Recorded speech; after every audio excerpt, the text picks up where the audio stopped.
नमस्कार दोस्तों, मेरा नाम है प्रदीप चौहान। बात समझनी है तो पूरी सुननी होगी। दोस्तों, बिहार में मिली करारी शिकस्त के बाद कांग्रेस एक बार फिर एक्शन मोड में आने की कोशिश कर रही है, एटलीस्ट दिख तो रही है। इसी सिलसिले में आज दिल्ली में एक बहुत महत्वपूर्ण बैठक हुई, जिसकी अध्यक्षता मल्लिकार्जुन खड़गे और राहुल गांधी ने की, और ये उन 12 राज्यों के अध्यक्ष, प्रभारी और सचिव की बैठक थी जिन 12 राज्यों में अब चुनाव आयोग ने एसआईआर का ऐलान किया है। इससे एक बात साफ हो गई कि राहुल गांधी वोट चोरी का मुद्दा नहीं छोड़ने वाले हैं और चुनाव आयोग को लगातार कांग्रेस कटघरे में खड़ा करना चाहती है। इसीलिए इन 12 राज्यों में जहां एसआईआर हो रहा है, वहां पर चुनाव आयोग के खिलाफ एक विरोध का एक पूरा सिस्टम, पूरा एक सिलसिलेवार तरीके से कांग्रेस विरोध करेगी, जिसकी शुरुआत कांग्रेस दिसंबर के पहले सप्ताह दिल्ली में एक बहुत बड़ी रैली करके करना चाहती है। आज एसआईआर पे 12 राज्य जिनमें अब एसआईआर एक्सरसाइज शुरू होने वाली है, उस पर एक बैठक हुई जिसमें हमारे कांग्रेस के अध्यक्ष मल्लिकार्जुन खड़गे जी और leader of opposition Shri Rahul Gandhi और तमाम उन राज्यों से संबंधित CWC members, PCC presidents, CLP leaders, general secretary incharges और सेक्रेटरीज इंचार्ज सब मौजूद थे। सबने अपनी बात रखी। जो दिक्कतें आ रही हैं चुनाव आयोग से, बिहार का उदाहरण आपके सामने है एसआईआर का, वो सब बातें सबने आपस में साझा की। कांग्रेस पार्टी ने ये निर्णय लिया है कि पहले सप्ताह में दिसंबर के एक बहुत विशाल रैली रामलीला मैदान दिल्ली में होगी। इन तमाम राज्यों के लोग भी होंगे, उसमें नेता भी होंगे एसआईआर के खिलाफ। और जो बदनीयती है चुनाव आयोग, जो राजनीतिकरण चुनाव आयोग का हो गया है, उसके खिलाफ आवाज हम बुलंद करेंगे। 1 तारीख को पार्लियामेंट का सेशन शुरू हो रहा है, पहले सप्ताह में इसलिए ये रैली का आयोजन किया जा रहा है। तो ये 12 राज्यों में दरअसल एसआईआर, चुनाव आयोग और वोट चोरी, तीनों के मुद्दे को राहुल गांधी अब इस देश के कोने कोने तक पहुंचाना चाहते हैं। मुझे लगता है राहुल गांधी ने ठान लिया है कि इस मुद्दे को अब एक सिरे तक पहुंचाना ज़रूरी है। ये तो थी आज की खबर, लेकिन अब इस खबर के पीछे की खबर, जो ना जाने राहुल गांधी क्यों नहीं देख रहे या देख के भी क्यों अनदेखा कर रहे हैं, वो भी जानना ज़रूरी है। और राहुल गांधी के लिए बेहद ज़रूरी है कि इस वक्त लोहा गर्म है, और राहुल गांधी ने अगर इस वक्त हथौड़ा नहीं मारा तो पार्टी में जो चल रहा है वो यूं ही चलता रहेगा। यानी ट्रांसपोर्ट की खटारा बस चल रही है और यूं ही चलती रहेगी, रिपेयर नहीं हो पाएगी। अब राहुल गांधी ने आज, मल्लिकार्जुन खड़गे ने आज बैठक ली। अब आप देखिए इस बैठक में इतना इम्पोर्टेंट मुद्दा कि 12 राज्यों में एसआईआर का विरोध कैसे करना है, चुनाव आयोग को कटघरे में कैसे खड़ा करना है, वोट चोरी को कैसे एक्सपोज करना है, ये राहुल गांधी जिनसे डिस्कस कर रहे थे, उनके बीच में कौन बैठे थे। सबसे पहला चेहरा देखिए, सलमान खुर्शीद। याद है ये सलमान खुर्शीद कुछ दिन पहले जब विदेश दौरे पर गए थे, डेलीगेशन, सरकारी डेलीगेशन का हिस्सा बन के, तो पार्टी हाईकमान की जो ऑर्डर थे या पार्टी हाईकमान को कितना धत्ता बताया था इन्होंने, उसके बावजूद आज भी डिसीजन मेकिंग बॉडी में बैठे हैं और इतने इम्पोर्टेंट इशू पे क्या करना है इसमें भागीदारी कर रहे हैं। दूसरा चेहरा ये देखिए, छोटे से दिख रहे हैं, मिस्टर राजीव शुक्ला। इनसे ज़्यादा डबल ढोल की कांग्रेस में कौन है ये बताने की भी ज़रूरत नहीं है। कांग्रेस तो छोड़िए, दिल्ली में जितने राजनीतिक गलियारे हैं, सब गलियारों में मालूम है कि राजीव शुक्ला कांग्रेस के नहीं हैं। राजीव शुक्ला उस पार्टी के हैं जहां जहां इन्हें कुछ फ़ायदा नज़र आता है। सब जानते हैं कि जब पॉलिटिकल प्राइवेट बैठकें होती हैं, पार्टियां होती हैं, वहां राजीव शुक्ला क्या खेल करते हैं, कैसी बातें करते हैं। उसके बावजूद मजाल है कि राजीव शुक्ला पे कोई उंगली उठाए और इतनी इंपॉर्टेंट बैठक में बैठे हैं। फिर ये देखिए मिस्टर पी चिदम्बरम, कुछ दिन पहले ही ठीक बिहार चुनाव के बीच में इन्होंने एक इंटरव्यू दिया था जिसमें परिवारवाद, कांग्रेस के परिवारवाद पर लंबा चौड़ा भाषण दिया था और गांधी नेहरू परिवारवाद पर भी बहुत कुछ बोला था। और ये शख्स बैठा है उस बैठक में जहां राहुल गांधी अपने मुद्दे को कैसे दूर दूर तक पहुंचाना है, इस पर लोगों से बात कर रहे हैं। ये शख्स ईमानदार रहेगा? और अगर राहुल गांधी सोच रहे हैं ईमानदार रहेगा तो फिर बहुत बड़ी गलतफहमी में। अब ये देखिए, ये जवान सा खूबसूरत सा चेहरा, इनका नाम है अमित पाटकर। ये गोवा में कांग्रेस के प्रदेश अध्यक्ष हैं। जितनी कंट्रोवर्सी में ये प्रदेश अध्यक्ष हैं, शायद ही कांग्रेस का कोई और प्रदेश अध्यक्ष इतनी कंट्रोवर्सी में हो। गोवा की आधी से ज़्यादा कांग्रेस इनके खिलाफ है, क्योंकि इन पर बड़े संगीन आरोप है कि जो अभी वहाँ बीजेपी के मुख्यमंत्री हैं उनके साथ इनके व्यापारिक संबंध हैं। कांग्रेस के लोग खुलेआम आरोप लगाते हैं कि ये बीजेपी के इशारों पर कांग्रेस पार्टी चलाते हैं। ये एसआईआर के मुद्दे पर चुनाव आयोग को घेरेंगे, बीजेपी के खिलाफ जाएंगे और राहुल गांधी के वोट चोरी के मुद्दे को बुलंद करेंगे। बहुत गलतफहमी है। अब ये एक ही है भाई साहब शशि थरूर। इनको तो लोग बाकायदा कहने लगे हैं कि भाई साहब आप चले ही क्यों नहीं जाते बीजेपी में। आज सोशल मीडिया पर कल प्रधानमंत्री ने एक अखबार के फंक्शन में जो भाषण दिया, उस भाषण के तारीफों के पुल बांध रहे हैं। प्रधानमंत्री ने क्या क्या कहा उसका बखान कर रहे हैं और उसकी तारीफों के पुल बांध रहे हैं। और ये सांसद हैं कांग्रेस के और केरल से आते हैं। अब ये कुछ चेहरे मैंने आपको गिनाए हैं, कुछ चेहरे आपको दिखाए हैं। इनके अलावा एक और बड़ा चेहरा है और वो चेहरा है ये मिस्टर केसी वेणुगोपाल। कांग्रेस की परफॉर्मेंस या कांग्रेस में कौन क्या कर रहा है, ये रिपोर्ट कार्ड निकाले तो एक बहुत बड़ा ज़ीरो केसी वेणुगोपाल के साथ लगा हुआ है। लेकिन केसी वेणुगोपाल सबसे महत्वपूर्ण पोजीशन पे है और इस बैठक को हेड कर रहे थे एक तरह से, क्योंकि जीएसओ हैं वो। ये राहुल गांधी के मुद्दे को आगे बढ़ाएंगे। ये जितने दिखाए मैंने आपको चेहरे, सब के सब लंगड़े घोड़े, और राहुल गांधी इन लंगड़े घोड़ों के सहारे जीत हासिल करना चाहते हैं, रेस जीतना चाहते हैं। लंगड़े घोड़ों को अरबी घोड़ों के साथ दौड़ाना चाहते हैं। ये तो नामुमकिन है ना। ऐसा नहीं है राहुल गांधी को मालूम नहीं है, राहुल गांधी को सब मालूम है, पर मजबूर है। वो नहीं बदल पा रहे इनको। चाहते हैं राहुल गांधी, बदलना चाहते हैं, लेकिन नहीं बदल पा रहे, क्योंकि उसकी एक वजह है।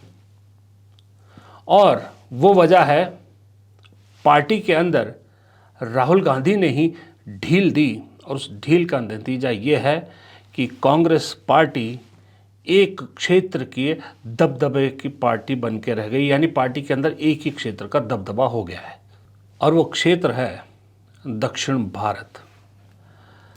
कांग्रेस को अगर अपनी रिवाइवल की कहानी लिखनी है, कांग्रेस को बीजेपी से टक्कर लेनी है, तो मैं आज अपने इस मंच से कह रहा हूं, दो चीज़ें करना कांग्रेस के लिए बेहद बेहद ज़रूरी है। पहला कदम, दक्षिण भारत के चंगुल से पार्टी को बाहर निकलना होगा। दक्षिण भारत का चंगुल क्यों बोल रहा हूं मैं?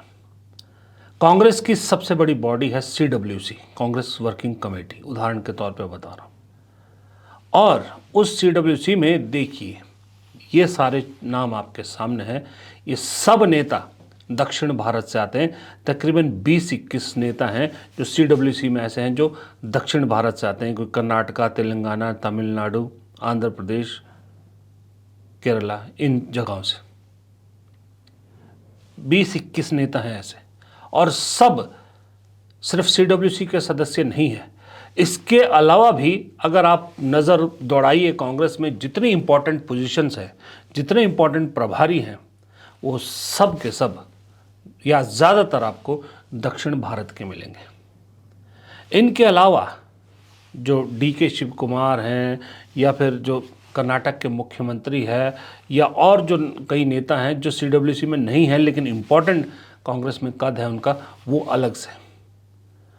कहा जाए तो अगर आप दिल्ली में कांग्रेस के दफ्तर जाइए जिस दिन कांग्रेस के सारे बड़े नेता या कोई इम्पोर्टेंट मीटिंग हो, तो आपको लगेगा ही नहीं कि आप कहीं दिल्ली में, ऐसा लगेगा आप दक्षिण भारत में किसी पार्टी के दफ्तर में हैं। किसी ने तो मुझे कहा कि कोई नेता थे जो कांग्रेस में नए नए शामिल हुए थे, उन्होंने कहा जब मैं पहली बार कांग्रेस दफ्तर में गया, उस दिन मीटिंग थी CWC की, तो मुझे लगा कि मैं कहीं गलती से DMK के ऑफिस में तो नहीं आ गया। इतना दबदबा है दक्षिण भारत का।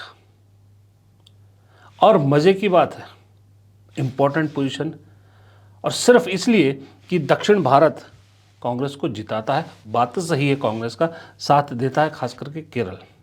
तमिलनाडु में आप दूसरे नंबर पे है, तेलंगाना में आपकी सरकार है, आंध्र प्रदेश में आप है नहीं, कर्नाटक में भी सरकार है। तो ये तो बराबर सा बैलेंस है। उसके बावजूद दबदबा पूरा दक्षिण भारत का है। लेकिन कांग्रेस की किस्मत देखिए, ये बदकिस्मती देखिए, जहां कांग्रेस को लड़ना है, जहां बीजेपी से मुकाबला करना है, वो सारे का सारा इलाका है दक्षिण भारत के बाहर का। दक्षिण भारत में कर्नाटक के अलावा बीजेपी से कांग्रेस का कहीं सीधा मुकाबला है ही नहीं। केरल में लेफ्ट है, तमिलनाडु में आप DMK के सहयोगी हैं, आंध्र प्रदेश में आप तीसरे नंबर की पार्टी है, तीसरे चौथे नंबर की पार्टी है। बचा एक सिर्फ कर्नाटका, और तेलंगाना में आपका मुकाबला मेनली BRS के साथ है। बीजेपी से जब सीधा मुकाबला होता है तो कौन से इलाके होते हैं, कौन से प्रदेश हैं? हिंदी पट्टी या दक्षिण भारत के अलावा दूसरे राज्य, चाहे गुजरात हो, महाराष्ट्र हो, मध्य प्रदेश, राजस्थान, उत्तर प्रदेश, बिहार, पंजाब, हिमाचल, उत्तराखंड, दिल्ली, ये सारे राज्य। लेकिन जब कांग्रेस के नेतृत्व की बात आती है, लीडरशिप की बात आती है, तो ये कहीं बहुत कम दिखाई देता है इनका रिप्रेजेंटेशन। नाम को आपको कुछ चेहरे दिखते हैं, जैसे सचिन पायलट, अशोक गहलोत, भूपेश बघेल, भंवर जितेंद्र सिंह, या 2-4 ऐसे नाम ले लीजिए। बाकी प्रदेश अध्यक्षों को छोड़ दीजिए, बाकी आपको नहीं दिखेंगे हिंदी पट्टी के नेता। क्या कांग्रेस के पास दक्षिण भारत के अलावा और कहीं कोई नेता नहीं है?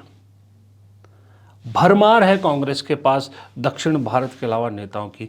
लेकिन क्योंकि राहुल गांधी वायनाड से चुनाव जीते, उसके बाद वो दक्षिण भारत की तरफ ऐसा उनका झुकाव हुआ कि आज भी माना यह जाता है कि दक्षिण भारत को लेकर एक बहुत बड़ा सॉफ्ट कॉर्नर राहुल गांधी के दिल में है कि अब तो प्रियंका गांधी भी वहाँ की सांसद है, और उसी का फ़ायदा KC वेणुगोपाल जैसे शख्स उठाते हैं जो राहुल गांधी के नज़दीकी बने हुए हैं, और इतने लगातार फेलियर होने के बावजूद कोई सवाल उन पर नहीं उठता है। अभी बिहार के हाल के बाद भी, बिहार में जो हार हुई है, सोशल मीडिया पे आप देखिए, लोगों ने KC वेणुगोपाल को लेकर इतने सवाल उठाए हैं, लेकिन कोई कार्रवाई नहीं। और मज़े की बात है, KC वेणुगोपाल का कार्यकाल भी पूरा हो चुका है।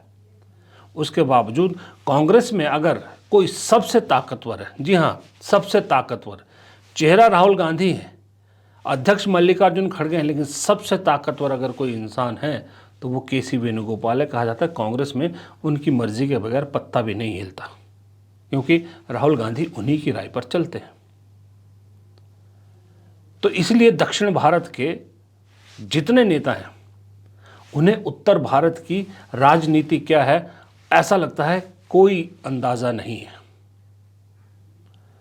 आप दक्षिण भारत में चाहे केरल भी जीत लीजिए, कर्नाटक जीत लीजिए, तेलंगाना जीत लीजिए, मैं कहता हूँ तमिलनाडु में भी आप कोalition में सरकार में, आंध्र प्रदेश भी जीत लीजिए, लेकिन जब तक देश के दूसरे हिस्सों में, दक्षिण भारत, मध्य भारत, उत्तर भारत में आप नहीं जीतोगे, जब तक वहाँ बीजेपी को सीधी फाइट में नहीं हराओगे, तब तक आप देश की केंद्र की सत्ता में नहीं आ सकते। सबसे बड़ी बात यह है, क्योंकि मैसेजिंग जाता है। जिस दिन कांग्रेस ने उत्तर भारत में कहीं बीजेपी को हरा दिया, उसका मैसेज ही अलग होगा।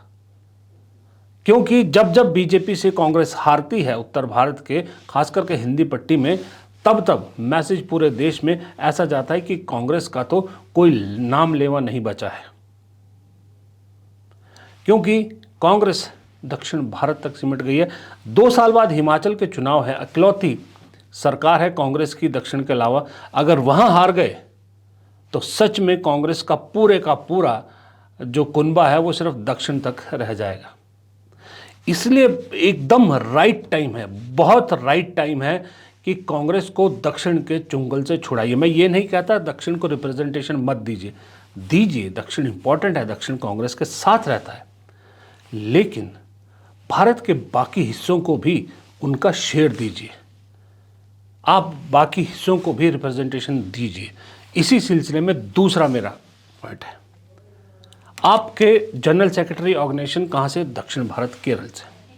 आपके अध्यक्ष मल्लिकार्जुन खड़गे कहाँ से? कर्नाटक, दक्षिण भारत से। अब बहुत बहुत सही समय है कि इन दोनों ही चेहरों को बदला जाए। जी हाँ, आप ऐसे बहुत से लोग हैरान होंगे कि मैं मल्लिकार्जुन खड़गे की बात क्यों कर रहा हूं।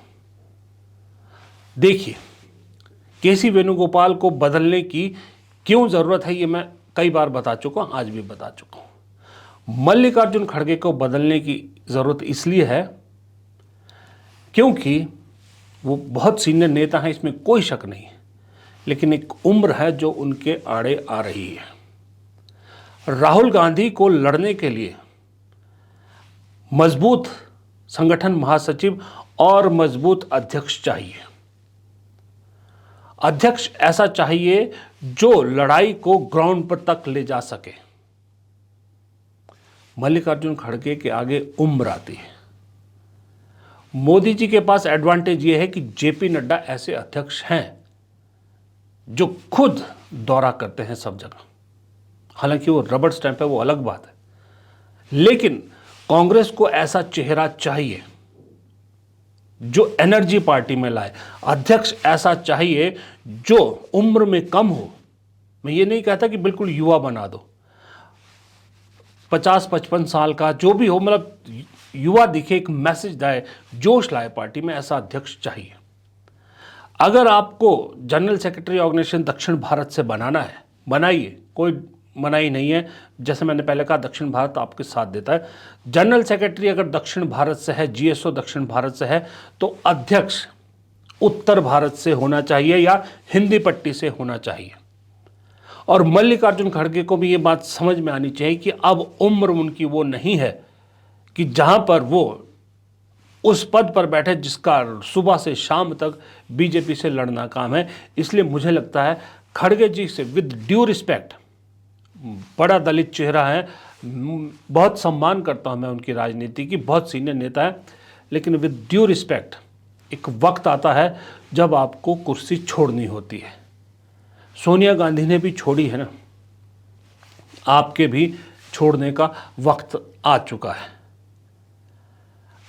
दलित की जगह दलित अध्यक्ष बनाइए, कोई मनाही नहीं है या कोई उसमें बुराई नहीं है, लेकिन बनाइए कोई हिंदी पट्टी या दक्षिण भारत के अलावा भारत के किसी दूसरे राज्य से। अगर आप अध्यक्ष दक्षिण भारत से बनाते हैं तो फिर जनरल सेक्रेटरी ऑर्गेनाइजेशन आपको हिंदी पट्टी से बना रहा होगा। लेकिन मेरी राय ये है, अगर मैं कांग्रेस में होता या राहुल गांधी की जगह होता तो मैं जीएसओ बेशक दक्षिण भारत से ही बनाता, केसी वेणुगोपाल तो कतई नहीं, दूसरा कोई बनाता, लेकिन अध्यक्ष मैं बनाता किसी हिंदी पट्टी वाले राज्य से, ताकि उस इलाके में एक मैसेज जाए। इस वक्त दरअसल पूरे देश को कांग्रेस से ये मैसेज जाता है कि कांग्रेस तो दक्षिण भारत के लोगों को ही ज़्यादा फेवर करती है, दक्षिण भारत की पार्टी बन के रह गई है। उत्तर भारत के लोग या हिंदी पट्टी के लोग कनेक्ट नहीं कर पा रहे, और उत्तर भारत में जिनको आप आगे बढ़ा रहे हो वो ऐसे नेता हैं जो अपने घर के वोट भी आपको नहीं दिला सकते।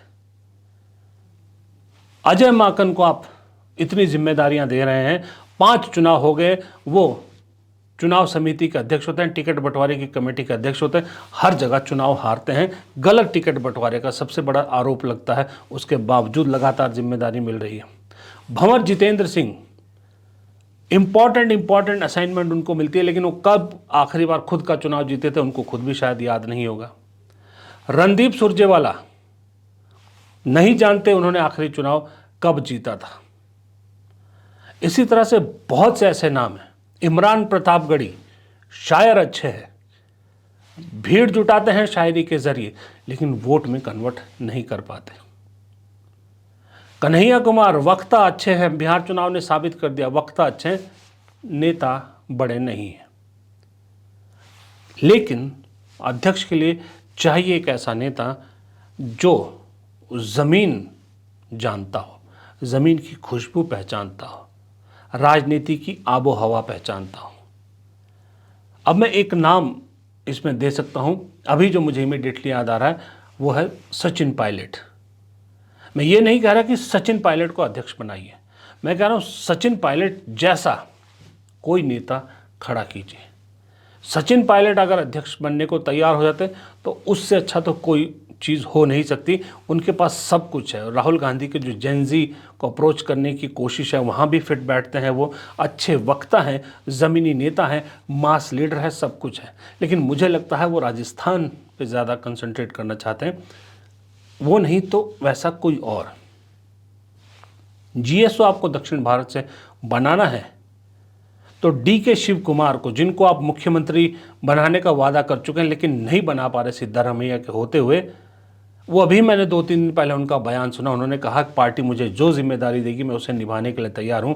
क्यों नहीं डीके शिव कुमार को दिल्ली ला के जनरल सेक्रेटरी ऑर्गेनाइजेशन बनाते, क्योंकि वो संगठन कैसे खड़ा करना है ये साबित कर चुके हैं कर्नाटक में। केसी वेणुगोपाल ने तो कुछ भी साबित नहीं किया।